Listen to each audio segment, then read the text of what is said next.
Disclaimer. To the Pharisees and Karens out there. How dare you! All guests on this show do not reflect the opinions of the host. The purpose of this show is to have interesting conversations, stretch our minds, and grow. Not what we want! If you are looking for an echo chamber, viewer and listener discretion is advised. You talk about extreme. If knowledge is a crime, we were guilty from the start. They don't fear the questions, they fear the spark.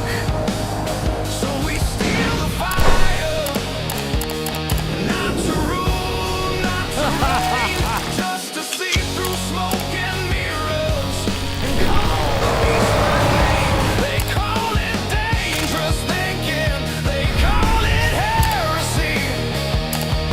But fire doesn't fear the dark, it only shows what's real.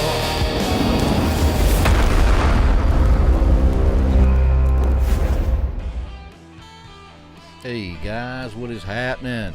What is up? Hold out that glass, baby, because you know what time it is. We are about to fill it up. Hey, welcome to the Prometheus Lens podcast, the place where the conversations are always enlightening. I am your host, Doc Brown, and here we like to use the allegory of the Prometheus Lens to take a second look at everything, guys. Hey, if you're new to the channel, welcome to the hero's journey. Please be sure and hit that like button and smash that subscribe button. Hey guys, while I got your attention, please check out this banner down below with all of our social medias at their various platforms. That would be much appreciated. Well guys, welcome back, man. I'm trying to get settled into these lives. You know, I do one every Sunday at 8 p.m. Eastern Standard, like our little live study group. But I want to actually start doing some live interviews at least, once a week. And so I reached out to my good buddy Nick from the Occult Rejects. I seen a deep dive he did on Saturnilian and Valentinus, and these are basically the first Christian heretics, man. So this was kind of up my alley, and I've not talked about them yet. So I wanted to reach out to Nick and have this conversation. So I'm going to kill this music right here. I'm going to bring up my split screen. And let's see here if this works out for us. Yes, and there is Nick. Nick, thank you so much for joining us, brother. What's going on? Thank you for having me on for this. Hey, man, I appreciate you sharing your time and your research with us, man. For those that's not familiar with you and your channel, or maybe didn't catch the previous episode that we did together, just kind of give everybody a synopsis of who you are, what your channel is, and what you do, brother. Sure. Yeah, Nick from the Occult Rejects. It's a podcast basically focusing on, like occultism, conspiracy. It was a little bit heavier, more on the occult in the prior past, but I've tried to take it a little bit more towards the occult and trying to, demystify it and show science and all that stuff as well with it. And I do try to just cover certain topics that I think all kind of are in the same area somehow. Even sacred architecture, like I dropped an episode today, When the Stones Sing. They're showing like sacred architecture and how the reverberance and all that decay time and all this tons of stuff and how they're built on purpose to affect you. I would say that's still, in a sense, possibly magic or occult science. So I do, cover that stuff just as an example. So it's tons of different things. I got stuff on there coming out on the eyeball and the 12 cranial nerves. People probably, what does that have to do with magic? Watch it. But yeah. Tons of stuff, but it is heavily occult. I will put it that way. It's focused a lot more on magic and all these different types of, ways of looking at it. And just from some conversations that we've had, and I've heard you on your show, you kind of lean more into, instead of it being so woo-woo, there's actually some science behind it instead of just mystical, woo-woo. Yeah, no, I think I that's my opinion.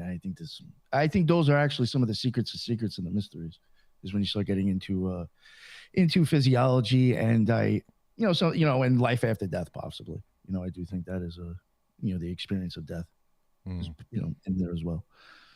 Yeah, the hero's journey, man. I did a little show with Steve here recently talking about that and how, with the Christian point of view, how we look at all the other rituals and different belief systems and stuff, how they are so similar, and how that basically is in the Christian viewpoint anyway, kind of like a like a rub the nose in the kind of like spiritual warfare type thing going on there. I think when we get into Valentinus, I think they even have something on like, kind of like a death thing about death. Oh, awesome, dude. Well, man, just for I guess before we jump into the meat of the matter, I guess kind of just give everybody a little bit of groundwork. Saturnilius and Valentinus, who are these guys, and what do they have in common? I don't even remember how I even got into these people originally. There might have been names that started coming up when I went into Plato, because you can start coming across like, certain Christians or whatever, Catholics in like, around 200, AD. And I think I just started coming across like these just sects of Christianity that, like, I never heard of the Saturnilians. I had heard of Valentinus because he's considered like believe it or not, he's a Gnostic saint, actually. So I had known of him, and but yeah, Hippolytus is actually too, which they kind of argue on certain things. So I found that interesting. But so I knew who he was, and I think more for me, I was just like, wow, there's like, even for myself, just keeping it real, there were so many of these ideas or these sects of Christianity that I never knew about. And I was like, I just thought it was interesting as hell. So I started looking into them, and I was like, yeah, I should cover these things. It's actually pretty interesting, And I do think it helps to, for me, it changed. I think it just kind of also gave me a different context, I guess, like what was going on back then. It did seem like around that time, these people that we will be talking about seems to be when the church, I think, finally started to have to step in and was like, started to kind of tell, like, well, I guess tell people like what to believe, honestly. Like, this isn't correct, and this is, whatever. So I thought that was interesting too, that like, and I even have other ones that I will be covering too. These aren't just the only ones, but these are the ones that I've gotten done so far. There's probably about 2 or 3 other ones that I wanted to cover, but it was a big group of, just at that time, there was a bunch of different people that kind of had different ideas on Christianity. One thing I do want to add from the ones that I'm covering now, just they do still believe in God, and they do still acknowledge Jesus. So I guess that's why they're still under Christianity. I do want to just make that clear. They weren't discrediting Jesus or God at all. They just seem to look at, I think, the way of getting to an experience with God, or their look on what this reality was, tended to be different than what I think most, or whatever the Catholic Church thought you should be thinking. So it was a little bit different than that. But yeah, Saturnilian guy I never even heard of neither, to be honest with you, Nick. I was familiar with Valentinus, and I'd heard people say, that basically he believed in 2 gods, like the Old Testament was a separate God, and that Jesus came to free us from the dominion of this tyrant known as Yahweh. And I knew that was kind of his baseline, but he was actually into the Roman church and was in line to be a bishop. And then someone else was selected, and then shortly after this, that's when he forms his own sect. And that's just kind of like the 30,000-foot view that I knew. But I've not really taken a deep dive on this guy, but especially the Saturnilius guy. I'd never even heard of him before. I've heard of Saturnalia, that holiday for Valentine's Day.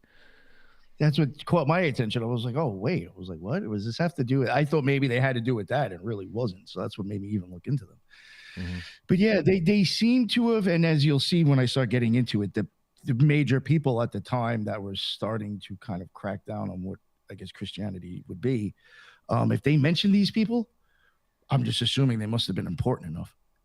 Especially like when you get to the Valentinus, like there is proof of like there being 2 schools, like one in Antioch and one in Rome. So I mean, obviously it's spreading too. So another reason why I'm covering them is because it seems like if these figures are saying something about them, they must have been big enough to, I guess, worry about it. I don't know how to say it like that, but they were big enough to get their attention that they had to write about them. So I like your point of view too, because I mean we have to be, and that's something that I catch some flack for from my Christian brothers and sisters. But I tell people, like, we have to be skeptical, we have to ask questions, we have to be theologically honest, because other people that are not believers are going to laugh at us. You know what I mean? We have to be, honest with ourselves. And when I listened to you do that reading and study there, you had said, now guys, keep in mind what we have available, the information about these guys are written by people who've seen them as heretics, and their whole mission of writing about them was to, they had an agenda when they were writing, and we have to be honest about that. Even if we believe, our early church fathers were right, but they wrote this with the intent to try to make these people look bad. I'm not taking up for them. I'm just being theologically honest here. No, that's actually something I was going to mention before we got into it too. So thank you for covering that. Yeah, they'd be considered like hostile writers. I think that's the phrase that's used. Yeah, it's people who, and unfortunately, that's pretty much a lot of how these people are remembered. Actually, is from these people having comments about them and kind of giving you a little bit of reasons why they didn't agree with them. So yeah, it's pretty much for both of these people how exactly I got the information I got.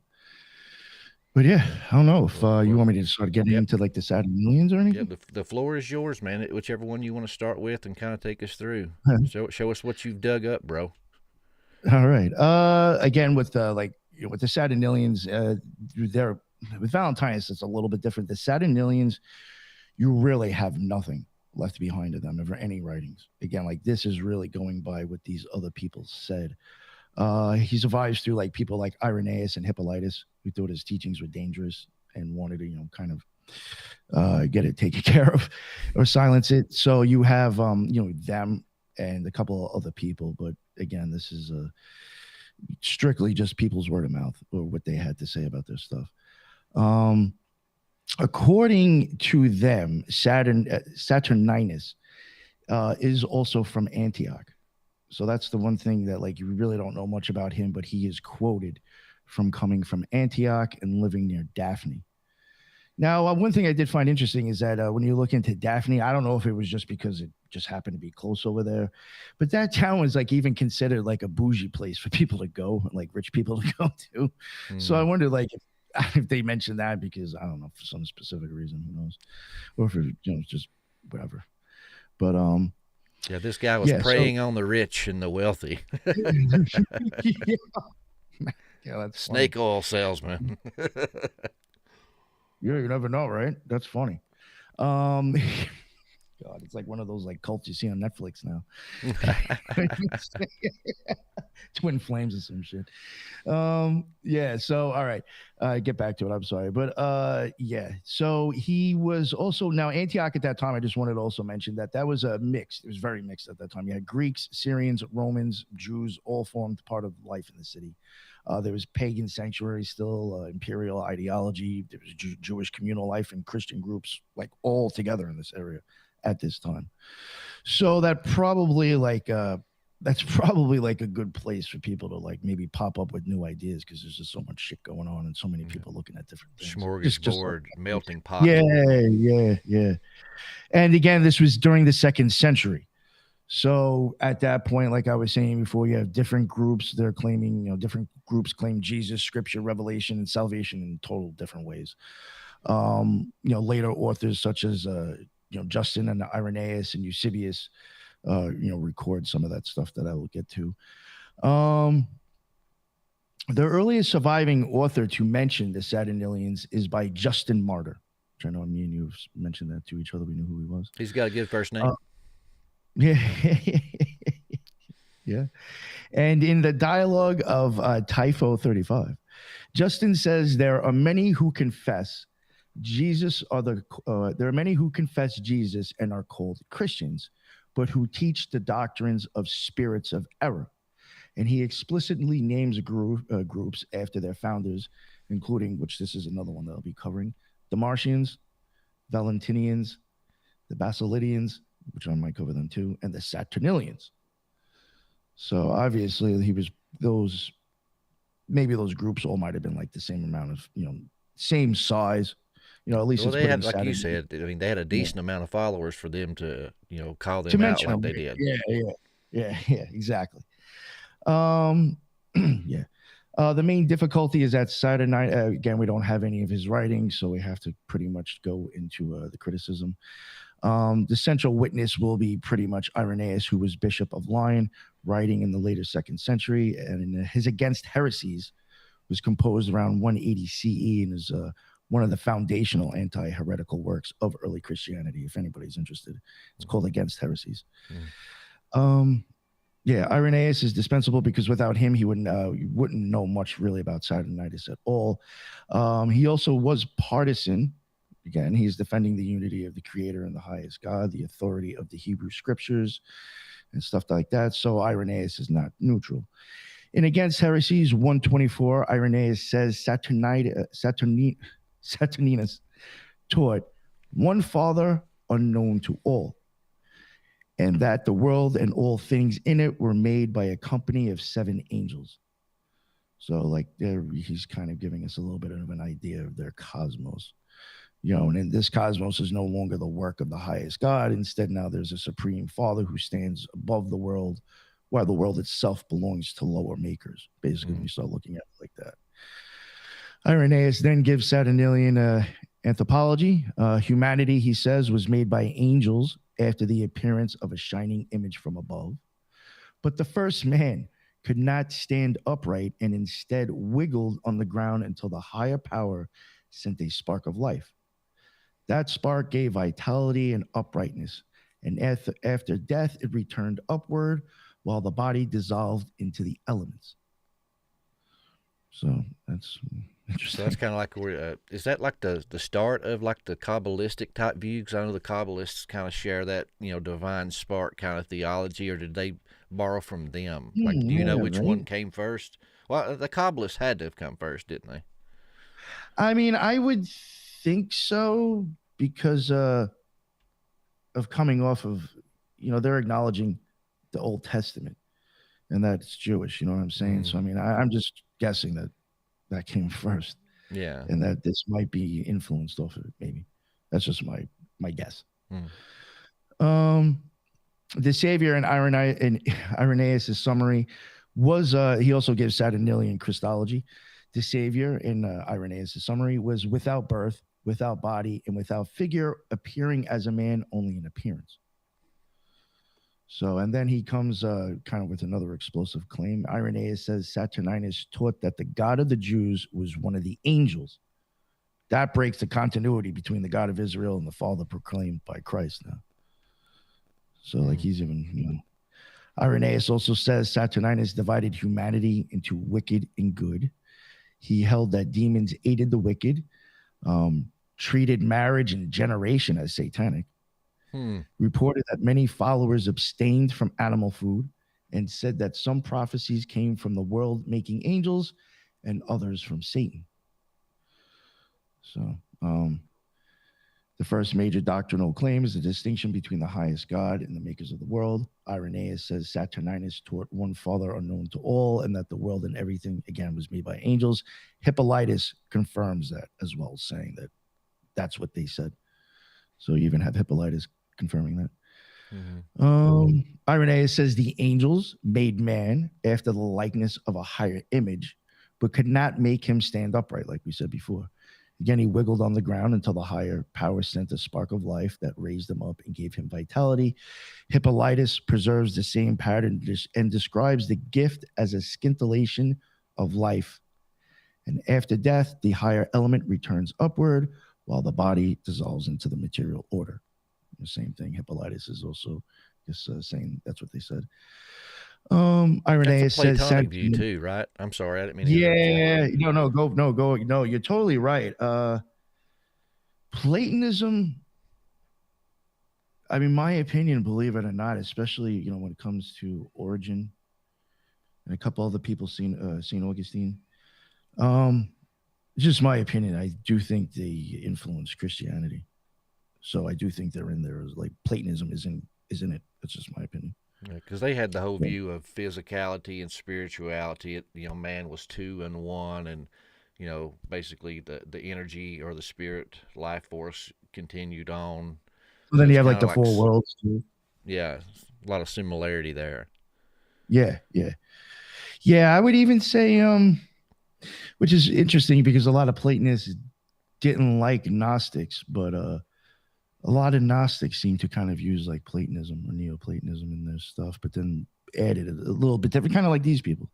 I wouldn't necessarily say, I mean, it even came up when I was looking into them that like to call Saturnilians Gnostic, it's not like it's kind of there, but not fully. But they're kind of close to it. Valentinians, I would totally say Gnostic, obviously. Yeah, it's painting with a broad brush, but that's probably why the Platonists, or Platonists, kind of looked at them in a raw way, is because it's like, hey, you're taking our ideas and you're perverting it and twisting it. Yeah, that was actually the one big thing with Plotinus that he had a problem with some of the Gnostics, is that they were humanizing archetypes that weren't supposed to be humanized, and then like it kind of like he thought it like lost the whole thing. You know what I'm saying? Like now you're gonna turn like Sophia into like a like, I don't know. It's just certain things that they were putting onto like gods or making them human that it's like that we're not talking about it, that like it's not informed. So that was kind of one of their reasons they didn't agree with him. Irenaeus also, again, I said Saturninus taught that the god of the Jews was one of the angels. Hippolytus preserved that as well. What else? I forgot where I was when I left. Oh, right. Yeah, there's two kinds of humans in conflict. Irenaeus says Saturninus claimed there was two kind of men were formed by the angels, one wicked and one good. He also says the demons aided the wicked and the savior from the destruction of evil men and demons and for the salvation of good. And Hippolytus confirms that structure. Then when it came to marriage, generation, and food, the clearest Saturnilian practices preserved in the sources of more of like ascetic ones. Irenaeus says Saturninus taught that marriage, again, and generation are from Satan, and that many of his followers abstained from animal food. Hippolytus repeats the same thing. That was even something I covered, the Ankratites too. That's dropping in a few weeks. They were against marriage. They were even against having sex and kids. That's what I was about to say. Do they just believe in like, just free love, kind of hippie 60s style kind of thing? Just everybody sleep with everybody? Or no, they actually think, which I've had some thoughts myself, that the whole problem is being in the flesh. So if you keep on having kids, all you're doing is keeping the prison open. Oh, okay. So they're adding to the prison planet, so therefore that's wicked. Yeah, so that's why they're not trying to reproduce and make any more abominations, I guess, in their mind. The clearest Irenaeus said Saturninus taught that marriage and generation are from Satan, and that many of his followers abstained for animal food. And again, Hippolytus did confirm that. Celibacy is not simply discipline in that framework; it's refusal. So it's just like your abstinence from animal food is not simply dietary rigor. It's part of a broader rejection of the world order as presently structured. There was also a later echo of this in the Heresies 128. Irenaeus says the Ankratites sprang from Saturninus and Marcion, and he associates them with opposition to marriage and abstinence from animal food. That does not make the Ankratites identical with the Saturnilians, but it shows that later Christian memory linked Saturninus to a continuing ascetic current. Different break-off sect. Yeah. I believe it or not, when I covered this, I think that's when I found out about the Ankratites, and that's what made me cover them. It's pretty funny. Oh yeah. I was like, what? I was like, no meat, no wine, dude. They were putting water in the cup. They weren't even using wine. Oh wow.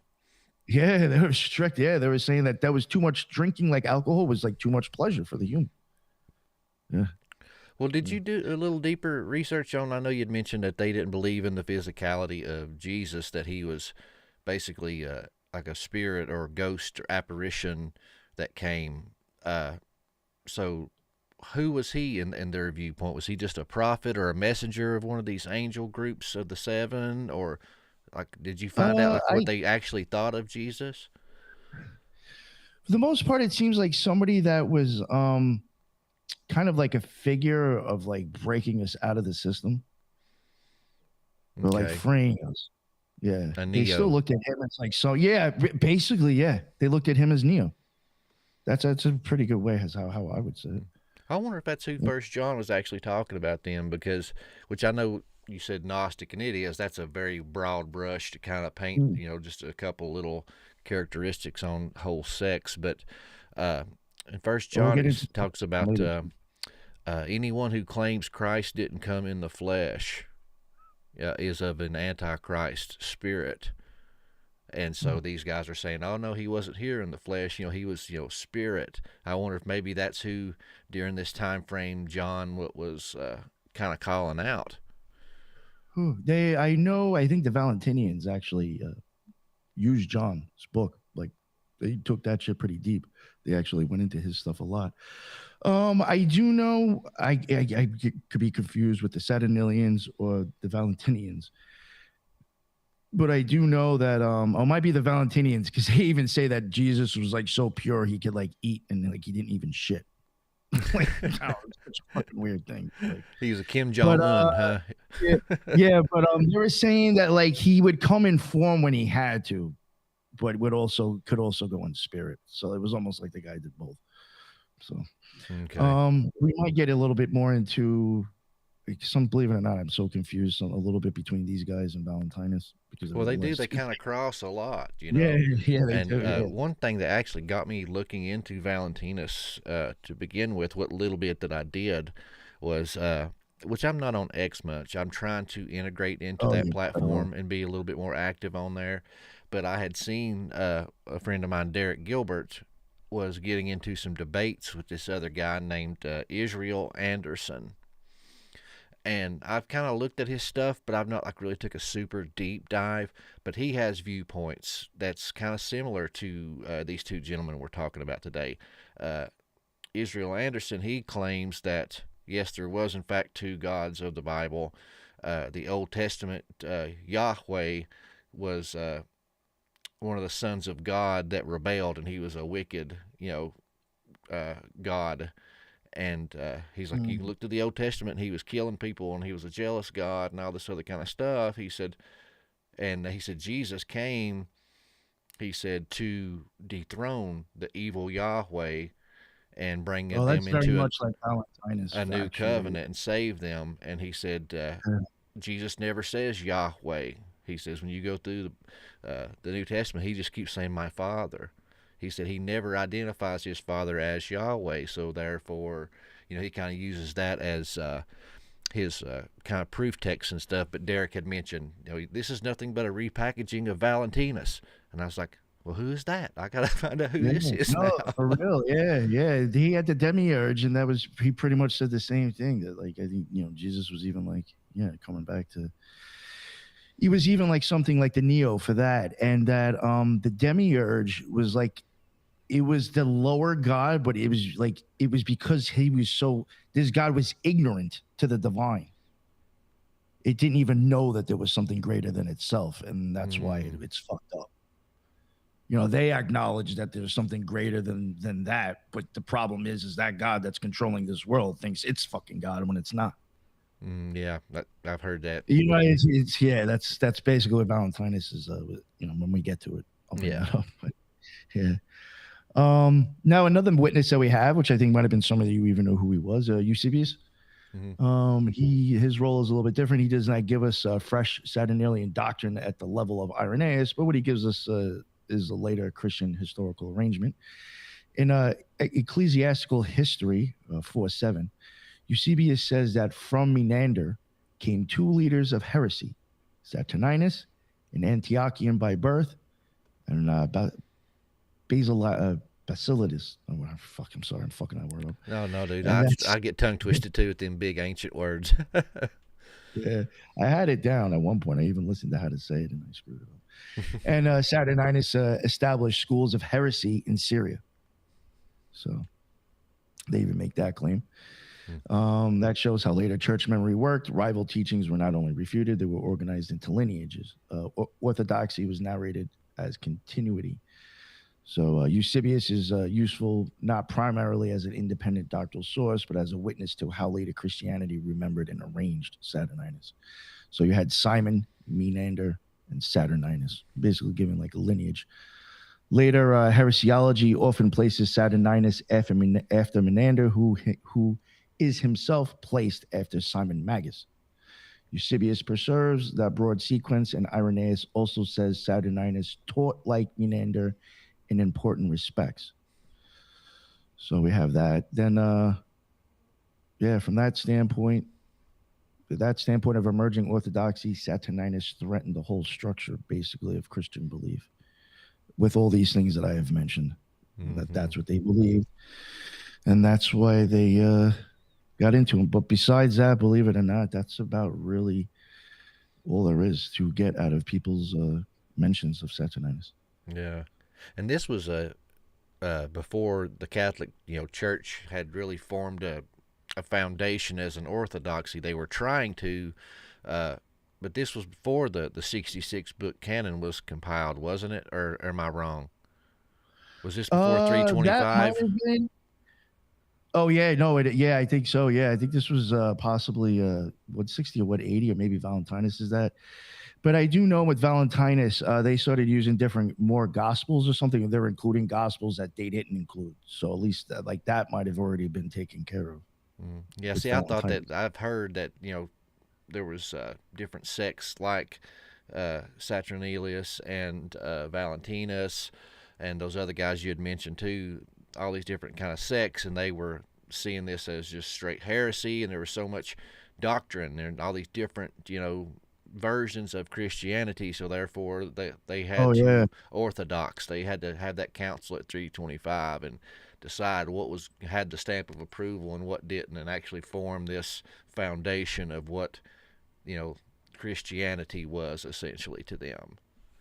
Yeah, I know. Even I think with when we get into Saturn and Valentinus, because of the Book of John, the way they looked at it was different. That somebody ended up having to make some sort of like statement saying that like if there was anything deep in here, it would have been said already, because they were saying that Valentinus and them were looking too much into it. Like they're looking for shit that isn't there and finding it, I guess.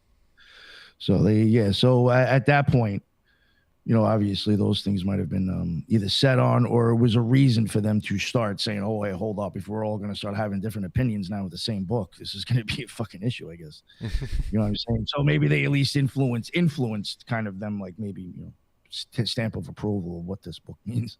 Mm-hmm.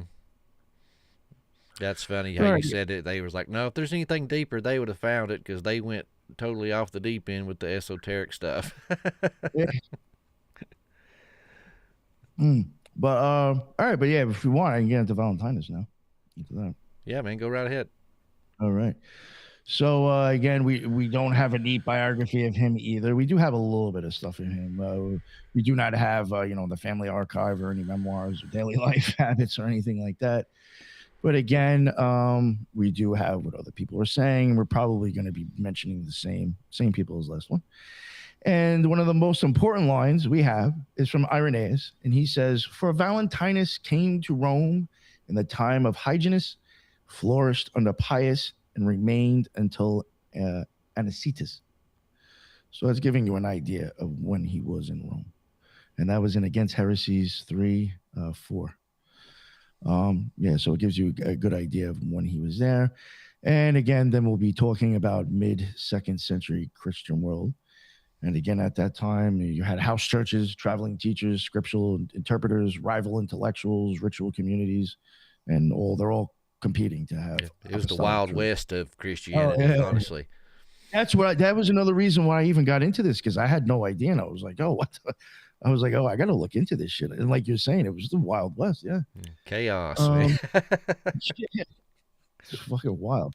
It's like interesting to, I guess, even think of going back then at that time and like being a fly on the wall and looking at all these like just different, I don't know. It would almost be like now where you like watch, not saying that you or I do, but you get like certain podcasts that are like, those people are wrong. We got the right answer. Like, it's like, this is so cheesy and silly. Like, I don't know. Yeah, just to watch. I say that all the time. It's like, dude, no, you'll hear me throw up possibilities, or like, this is my opinion. And I tell people all the time, if you find somebody that says, no, it's like this, or I got it all figured out, man, you better run. That's an occult. Yeah, no, for real. Thank you for saying that, Justin.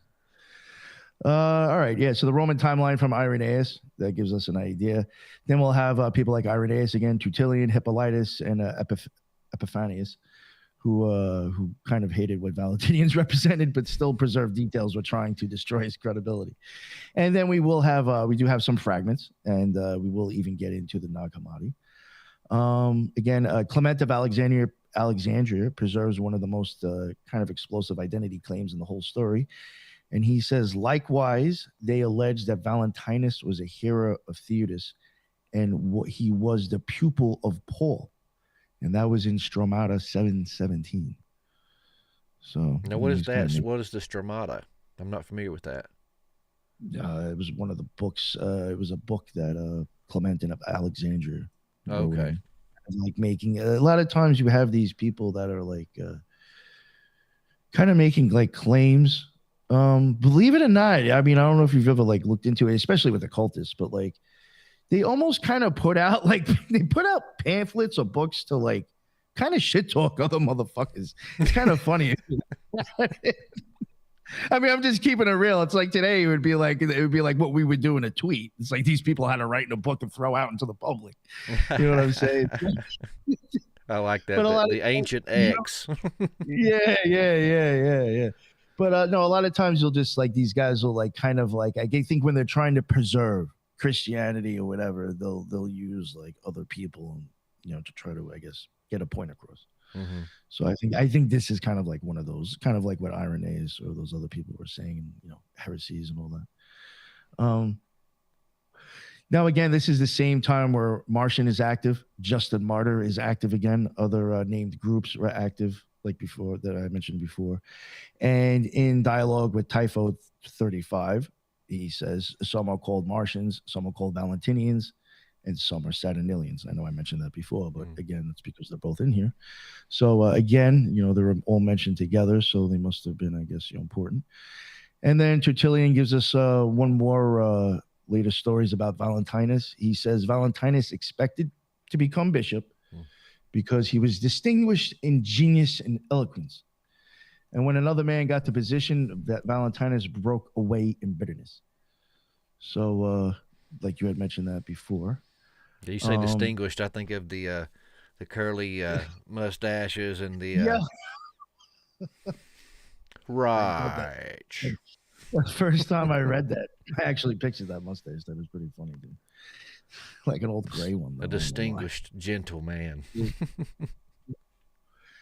And the problem with also too with Valentinus, just like the other guy Martian, is because they were using Christian scripture that was like accepted, but they were like radically looking at it differently. So that was like another problem, because then they're like, well, now which books counts, which interpretations are legitimate, who has the right to teach? It's all going to start getting crazy. And then that's when Irenaeus has his famous line: "It is not possible that the Gospels can be either more or fewer in number than they are." And that was in Against Heresies. And that was in 311. So I guess, I don't know if maybe at that time, like I said, that some parts were already kind of settled on, because I do know, like, even when it comes to Gnosticism, I mean, you have the Gospel of Thomas, you have the Gospel of Mary; those aren't included in the Bible. So I'm assuming maybe it's like something like this. That's situation with this. Yeah, because you got all these different interpretations. You got people 200 or 300 years later writing their own scrolls and texts and interpretations and forming their sects and belief books and scrolls. Yep. And then we get into a little bit of their system. At the top of the system stands the pleroma, the fullness. Irenaeus says the Valentinians taught that above the visible world there is an ineffable, pre-existent depth, often called bythus, associated with silence. From that hidden depth comes an ordered unfolding of paired divine realities: mind and truth, word and life, humanity and church. So now this is like a major shift, because God is not imagined as a solitary ruler simply making by the world. So now it's it's kind of changing that a little bit. And brought a Valentinian pattern, Sophia, that comes in, that is wisdom, and it becomes associated with disturbance, desire, and rupture at the edge of the divine order. The deeper point is not a goddess made a mistake. The deeper point is that reality itself becomes marked by deficiency, fracture, and instability. This is why Valentinian stuff feels more like a kind of like a cosmic trauma than a morality tale. And it is, and it's also like some people will look at it that they're saying the first problem isn't bad behavior. It could be that reality is the problem at first, and then that can, like get into all imperfect sorts. creation. It even kind of Yeah. like mirrors and echoes of the ancient Sumerians and Akkadians. When you look at their like creation stories, how they have the Enuma Elish. It was, these gods and this chaos dragon Tiamat, and Yeah. they went at it and had war. And basically, a lot of people thinks that's allegory for the planets, smashing and that kind of whole Yeah. cosmic creation allegory. Yeah, it's interesting. Yeah. Then Irenaeus also reports that matter, that, for them, Valentinians, matter itself is tied to disturbed emotion. He says the Valentinians trace material existence to fear, grief, perplexity, Mm-hmm. and related passions. And then they say earth, water, air, and fire. These are described as emerging from disturbed conditions. So, Imperfection in the spiritual realm creates physicality, kind of thing. yeah, yes, yeah. Then comes one of the most offensive Valentinian moves from later orthodoxy, the demiurge, the lower creator. According to Irenaeus, this being fashions the visible cosmos, but does so in ignorance. The demiurge thinks he made everything by himself, but he does not know the higher divine realities beyond him. Irenaeus says the Valentinians put the scriptural declaration into the demiurge's mouth, and that is, I am God, and besides me, there is no one else. Okay. In the Hebrew Bible, that line signals divine sovereignty. In the Valentinian retelling, it becomes proof of cosmic ignorance. A lower ruler mistaking limited jurisdiction for absolute reality. Mm-hmm. And that also, they have so many microcosms. You know how, like, I've looked into some of their beliefs that the planets and the map of the cosmos kind of mirrors the body, the heart and the organs and stuff, and all that kind of microcosms. Like the Russian doll, a doll within a doll within a doll kind of theology there.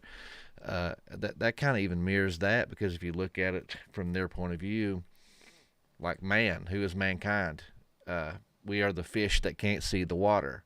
But outside of the water, there's a fisherman with a pole and a worm trying to catch us and pull us out of our known world. But the fish thinks they're the only thing. So like us, and we, if we don't have a faith belief anyway, we're like, oh, we're the ultimate beings and there's no one above us. That's it. But it's our ignorance, because there's another Russian doll that we are inside of. Yeah. You seen them guys talking about that? I think they're smoking dope, but because they look like they're stoned, but they're sitting there talking, and he's like, "Man, do you think a fish can see water, bro?" Oh, I know, saw that. man. Yes, I saw that. Yeah. And he's like, "Whoa, a fish can't see water, bro."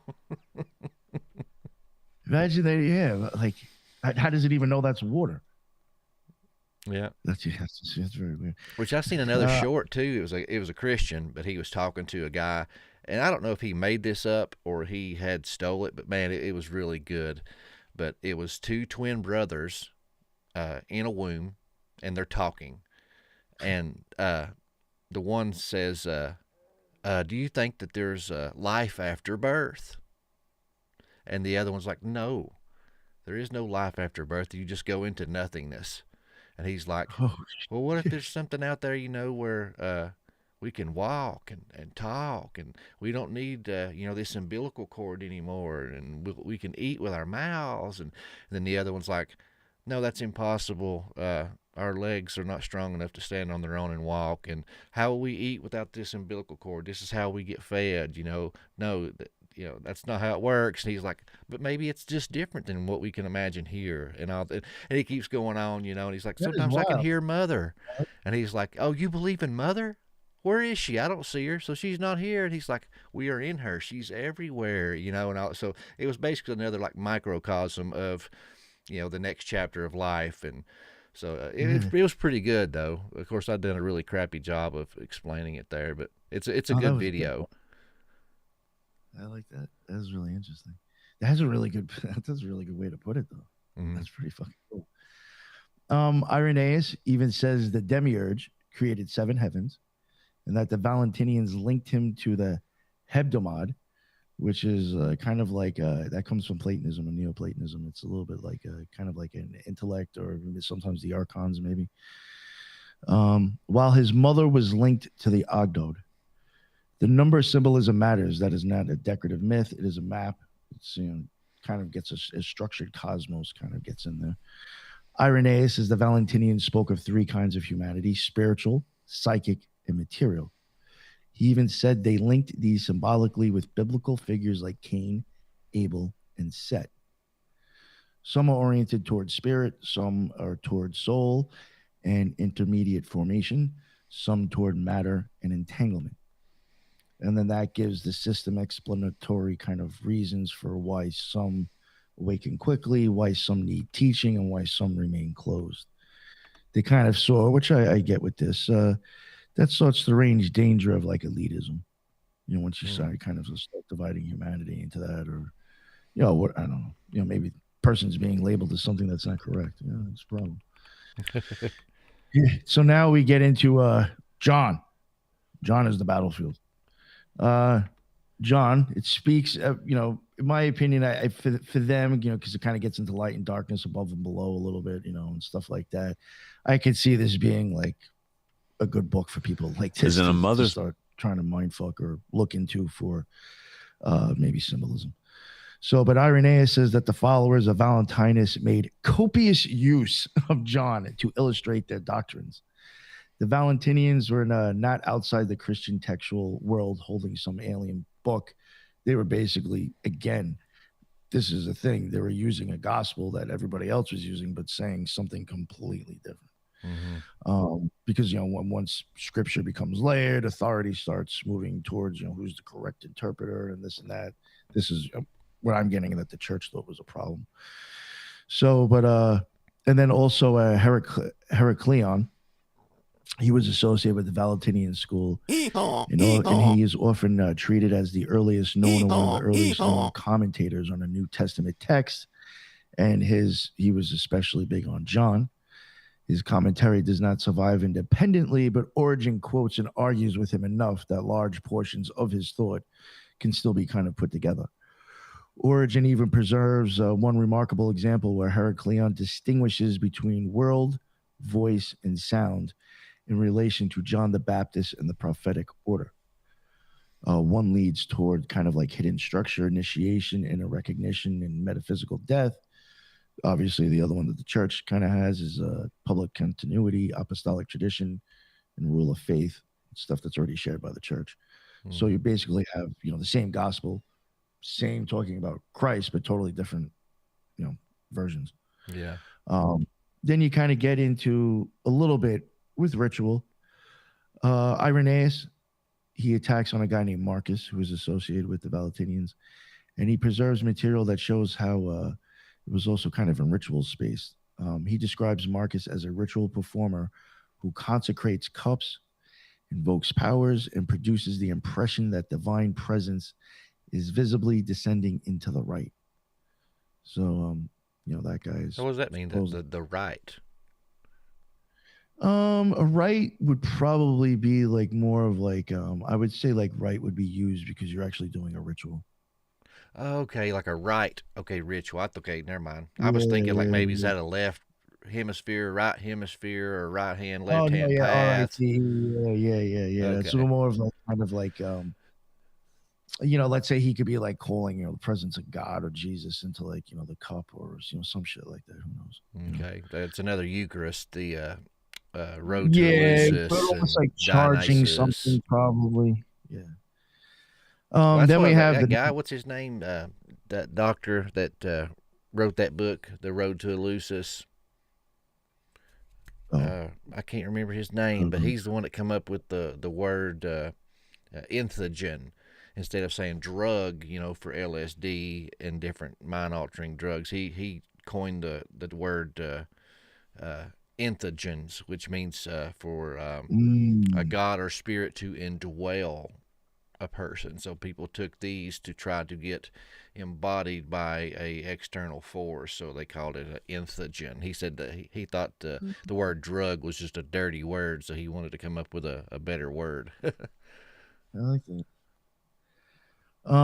Then the Nag Hammadi, there is like a little thing in there that does kind of like help get that point across with Marcus. There is a tractate called the Valentinian Exposition in Codex 11, and is followed by liturgical readings. Scholars identify as dealing with anointing, baptism, and the Eucharist. So it's kind of goes into ritualistic stuff.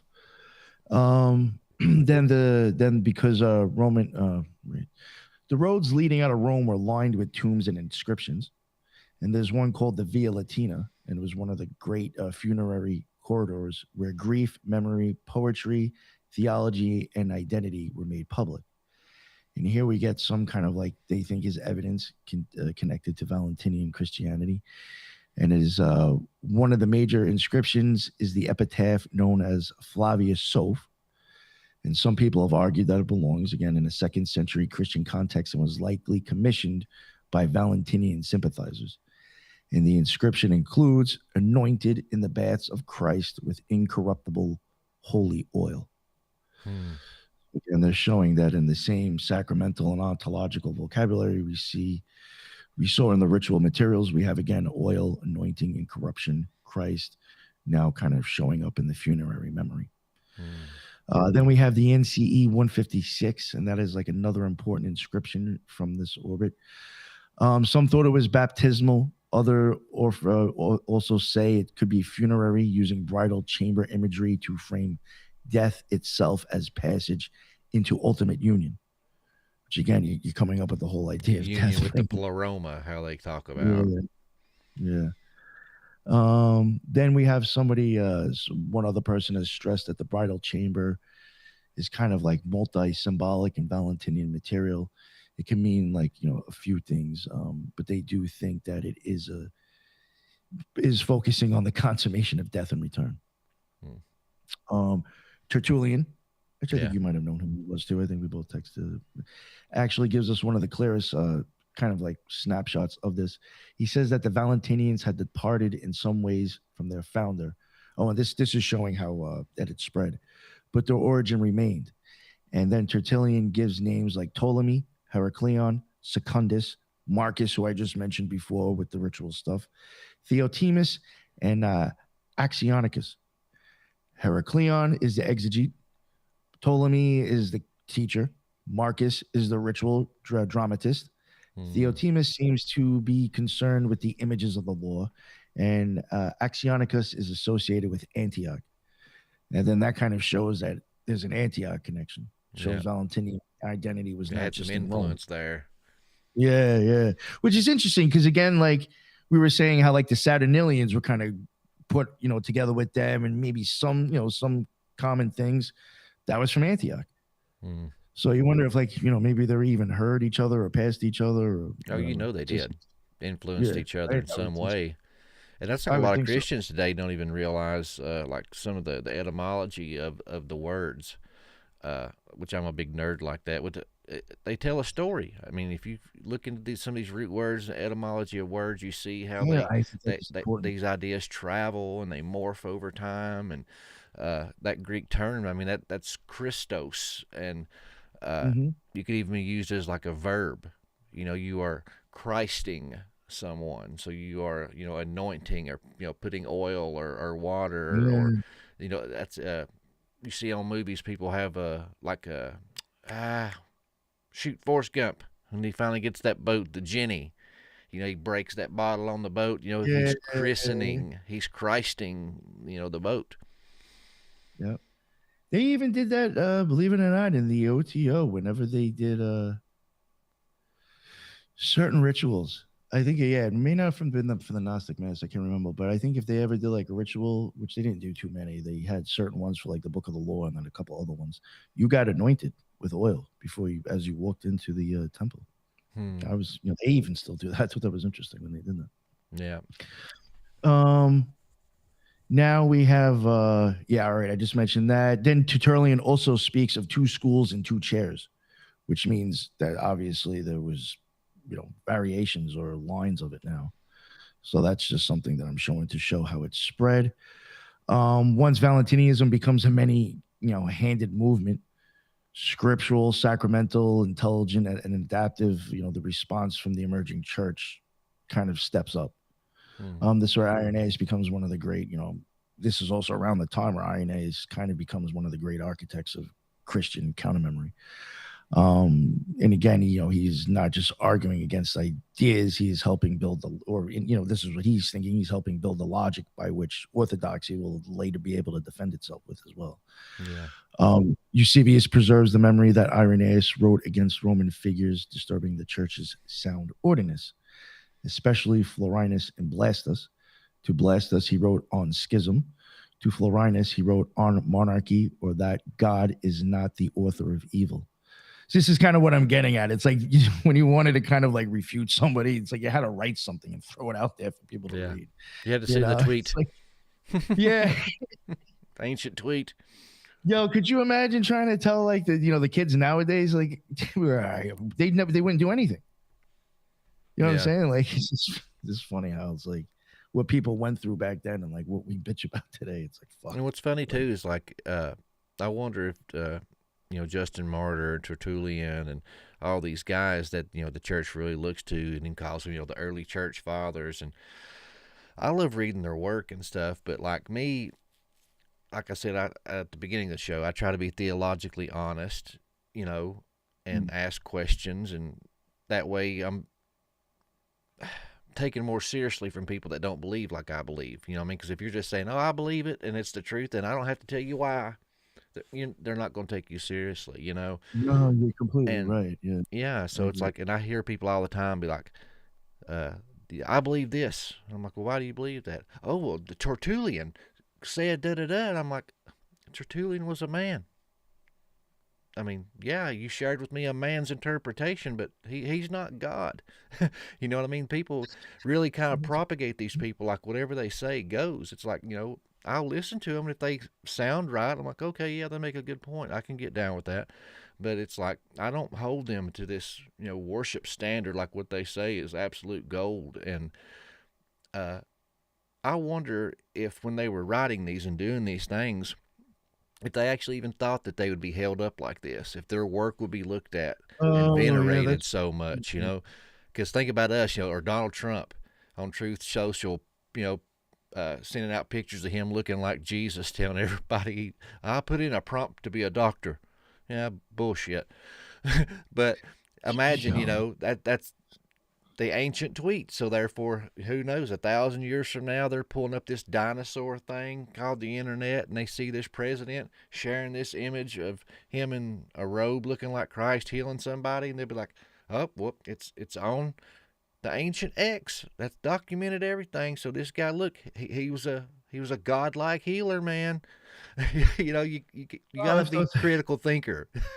I've thought that before. I was even like, yo, with the amount of shit people even put out there now in books, just like even whatever, there's some stuff out there that I'm sure is just off the wall and incorrect. I was like, what if somebody just happened to find that? Thousands of years after humanity's over, and they take it as some religious text or some shit, and it's just like, yo, you really looked at the wrong book, dude. Mm-hmm. You know what I'm saying? Like, we have no idea sometimes. You're right. Or I'm thinking about like in the future, it's just like, oh man, like, oh God help them. Oh yeah, and that's the thing. It's like, when I was growing up, I was thinking if it's in a book, it has to be true because it's vetted, man. They wouldn't allow you to print it if it wasn't true. But no, any SOB and their brother can write a book now and put whatever they want in there. Just because it's been printed doesn't mean it's gold, folks. Yeah, no, you're totally right. All right, and then this is okay again. He wrote those two things, and because Florinus was said to be drawn toward Valentinian era, Irenaeus, that was the reason he wrote on the Ogdod. And then Irenaeus makes one of his great moves against the whole idea of hidden elite transmission. He says that if the apostles had known secret mysteries reserved for the perfect, they would have passed them on, especially to those whom they entrusted the churches. So now I guess they're basically saying that to the Valentinians that there is no hidden apostolic shit in your stuff. And then he sharpens it with another famous image. The apostles deposited truth in the church like a rich man depositing money in a bank. So I guess since you said that, the argument's over. Yeah, You know, it's funny. That sounds like something Trump would say. believe me. Yeah. Okay. He said, okay.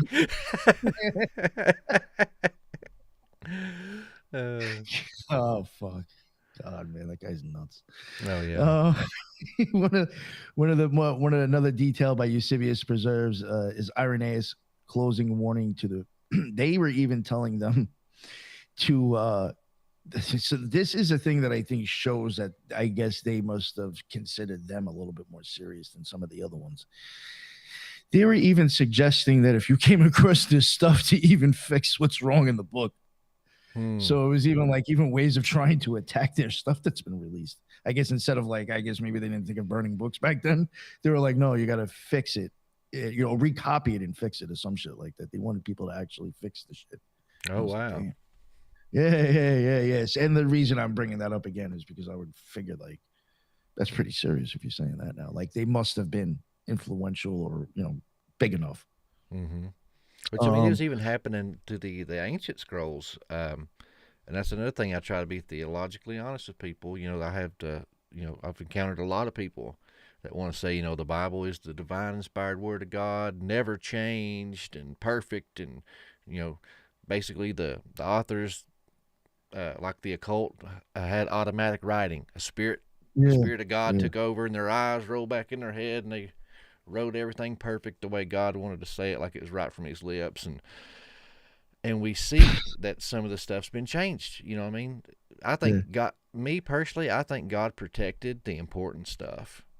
But if it was not able to be changed or altered, why even is there warnings about it in the text? The text says, cursed is any man who adds or takes away. So why that's a threat without teeth if it wasn't already happening. But Doug Van Dorn, I had him on the show, and he showed me a prime example of the Old Testament being messed with in the genealogies.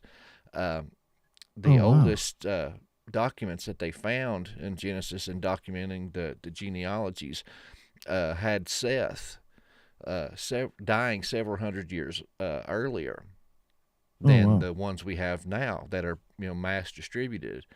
And he said that when he seen that, he was like, well, what's up with that? And he said that when he dove through this, basically, he said during the Second Temple period, when you look at the book of Hebrews, it compares Jesus to Melchizedek from the Old Testament, the priest of peace in Salem. He said, and the Pharisees was like, no, we can't have that, because they was trying to discredit Jesus and try to, smash that Christian movement because they didn't believe he was the Messiah. So they added several hundred years to the life of Shem just so he would be alive during the time when Abraham encountered Melchizedek, so they could point away from Jesus and be like, no, look, hey, no, Seth was still alive. This is who that was. So, and that's what it even talks about in the New Testament. I can't remember what book it was, but they mentioned the lying pen of the scribes. So, I mean, they knew they were going back and altering the text to insert their own ideologies and influences into the text. Wow. Yeah, that's a good point, man. I mean, we're human, man. Humans lie, we manipulate, we cheat. We all have our agendas and biases. We can't hold these people up to God's standards, and they're just like us. They're subject to corruption. I mean, I was even thinking when you started going on with that, especially the talking in tongues, I was even thinking of I've shared a few reels recently and even on Instagram where it's just and I do believe some of these people probably are believing themselves. But they're probably not even scam artists, but you get these It just happens to be women. I'm sure there's men that do it too. That start doing this whole like ta ta ta. Their fucking hands are all over the place and thinking there's sucking energy out of their head. It's like, what the fuck is wrong with you? You know what I'm saying? But in their mind, they might actually be legit thinking that they're channeling something. I think they're just, kind of got like a serious problem of Tourette's at the moment. But you know, but you know what I'm getting at? Like to those people, they may think they're authentic, and the people watching them that believe it may, but it's probably, who knows what's really going on. Well, yeah, and the power of suggestion and herd mentality is a real thing. Yes. If you're brought up and you're told XYZ for 40 years, you're going to twist your mind and theology and things you do to accommodate that belief that you've been taught. Or if you're in a room full of a lot of people that all of a sudden jump up and start going, oh gosh, and running around, you're going to automatically, oh gosh, what's going on? And you're going to get scared too, because the herd mentality. So if you're in a church setting and you see a bunch of people doing something, you may honestly even make yourself feel like you're feeling that too, just because of it all going on around you. It influences you. That is, you know what? That show that I had dropped today, When Stones Sing, I got into the whole kind of like what you were saying, like when everybody starts doing stuff in unison in church settings. Believe it or not, that actually does start to change like your nervous system and to an extent to where your body will almost start putting out like a mild painkiller. So like I was like even showing how like between that and then how some of these things are even built with specific, acoustics. Like serotonin or a dopamine hit. Dopamine, no, it was dopamine, yeah. Like your body is actually like being forced to it's really interesting. You are actually having physical changes in your body because of that. It's very weird. There was even places that, real quick, just to give you another example, like, how some places you'll go into a big room, then it narrows into a small room, goes back to a big room again, small room. Believe it or not, when you walk through that actually does shit to your head and your brain, and it creates change in your system, in your nervous system, and the way you start looking at things. Well, yeah, and it's like frequencies. Yeah, it gets really, really interesting. Different music and rhythm patterns kind of affect your mood, and it can release either dopamine or even at the same time, what's that, cortisol, and make you get stressed out and freaked out. Yes. I was even showing just like another like really weird example is that like even in mosques they built them so like the person in the back of the room was hearing it as if they were up in the front. They were able to do the acoustics to where it actually still sounded just as loud, or like the person was in your face in the back. And it's like, holy shit. Yeah, interesting shit how they do all that back then. To get back to Valentinus, there is a little bit of stuff that they do have for him. He does have a short psalm called Summer Harvest. That's enough to at least prove that he wrote, or that he did do something that got circulated. And it has been noted that Valentinus' psalm book was surprisingly well attested in antiquity, even though there was only one short psalm survives. One report from Hippolytus says Valentinus claimed he once saw a newborn child and asked who it was, and was told the Logos. Hippolytus presents that as ridicule, but even as hostile testimony, it reveals something that I guess was enough to kind of bother them, or I don't know, it doesn't make sense. Then Clement preserves fragments that show remarkable other stuff that they believed in. One of them describes the human heart like a filthy inn, a lodging place fouled and disordered until the Father enters and sanctifies it. Then another part says that just as the image of a face is inferior to the living face, so this world is inferior to living eternity. And another fragment says much of what is written in the public books is found in the Church of God. Then there is another part of the psalm. I see in spirit that all are hung. I know in spirit that all are born. And then finally, the strangest one of all, the saying about Jesus's body. Clement preserves the line that Jesus ate and drank in his own way without defecating. That was what I remember when I mentioned that earlier. So yeah, you have that. Then again, and then kind of like to get back to the Nag Hammadi. When that came out, there's Codex 1 and is especially important. It contains the prayer of the Apostle Paul, the Apocryphon of James, the Gospel of Truth, the treatise on resurrection, and the tripartite tractate. The Gospel of Truth is kind of like where we'll go, and Irenaeus already knew of a writing called the Gospel of Truth and associated it with the Valentinians. So there you even kind of have the Valentinians going in there. Then it also opens with the Gospel of Truth is joy. So treatise on the resurrection is another one. It does not treat resurrection as a distant future event only. It says in one of the most kind of, I guess, startling reversals in the whole tradition that the world is more properly an illusion than resurrection. It even tells the hearer, in effect, that resurrection is already underway. And it says, you already have resurrection. It's like an alchemical process of the ascension of the higher conscience, and the hell, or the ego's what goes into hell, the ego death, and that kind of thing. Yeah, I would say.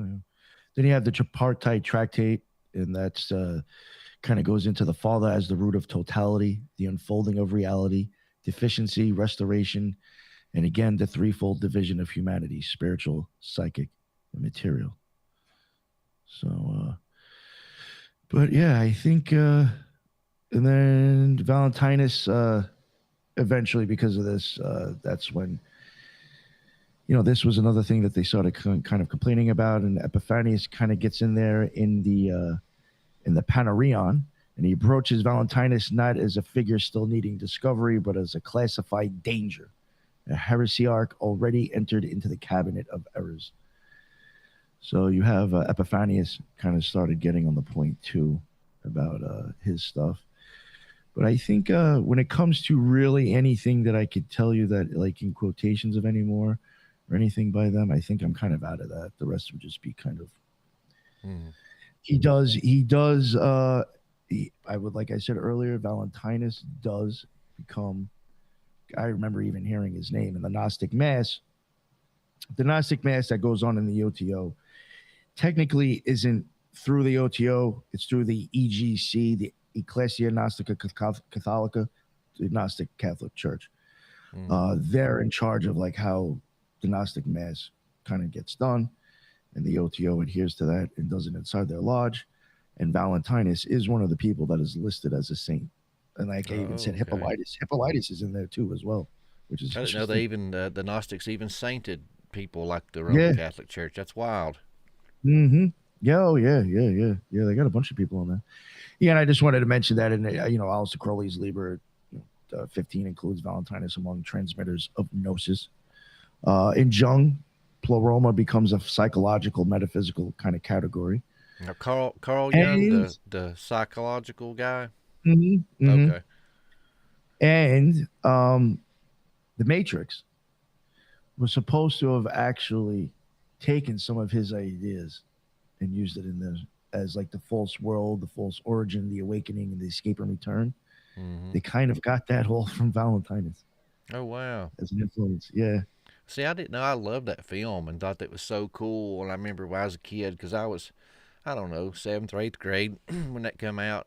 And I was just like, oh my gosh, what if we are living in a computer simulation, and all this stuff. And it sounded really cool to me at the time, and I'm like, man, that's deep, and then you get older and I found out it was like the whole Gnostic thing. And I was like, I feel cheated now.